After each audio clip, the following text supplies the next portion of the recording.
Yesterday, Tatay stated, "I am eternally grateful for your showing of support, and I recognize your sacrifice, which you do not have to do. So you can go home now."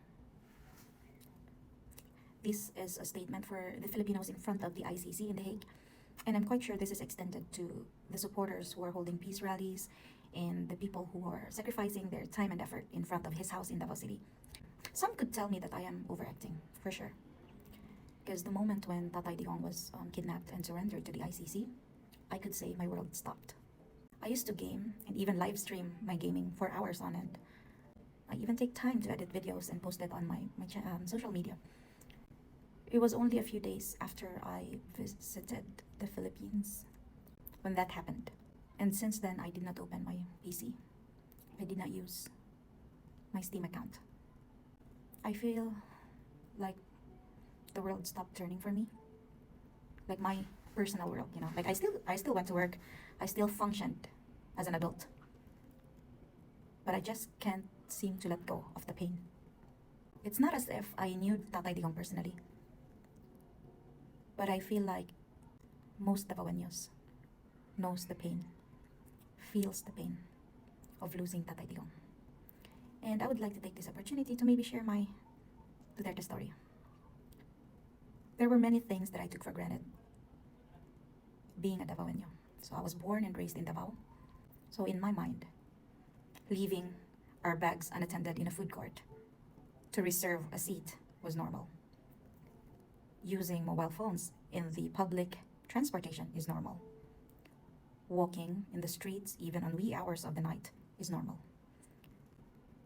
Like to that extent, I was just normal. Like I did not really oh, thank you, Tatay Digong, for this and that. Like it was just because I grew up and, like it already existed. So it was nothing special for me. It was only when I visited other cities that I really appreciated what we had or what we still have in Davao. But that was not the one that really cemented my admiration to Tatay Digong. I worked in a sportswear boutique in a mall in Davao. And that was a great experience for me. Like I had a good relationship with my workmates. Every day was a fun day for me.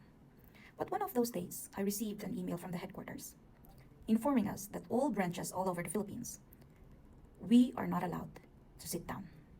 So even the cashier behind the counter is not allowed to sit down. And of course, as part of the workforce, I just accepted that fact. But not even weeks after we received that email, representatives from the city office roamed in every boutique in the mall and made us sign, acknowledging that we read the document that they wanted to show us. And in that document, it stated that we should be allowed to sit down, especially if there are no customers. I was not quite sure if we could be exempted from all the branches, right? But what we did is I took a photo of that document and sent that copy to the HR department of our headquarters. And of course, CC'd the maybe area supervisor. And that incident cemented my admiration to Tatay Digong because I felt seen. Who would have thought that the mayor would think about the people working in the mall, standing for long hours? And because of that, I really appreciated how he loved the people. So maybe you would think that I'm just drama, joking. I'll show you some of the pictures. This is my supervisor, co-worker. Here are the others. So yeah, I am very grateful that I was born and raised in Davao. I am very grateful for the safety. And I'm so thankful because I felt seen even though I thought I was just nothing. I was just a worker in mall. But Tatay saw our struggle. Tatay saw our pain. So even if Tatay would say these words, I can't seem to stop. I'm quite sure I would start gaming someday. But I just hope that he would come out from that detention center as soon as possible. Each day passes by is like an injustice to him and his family.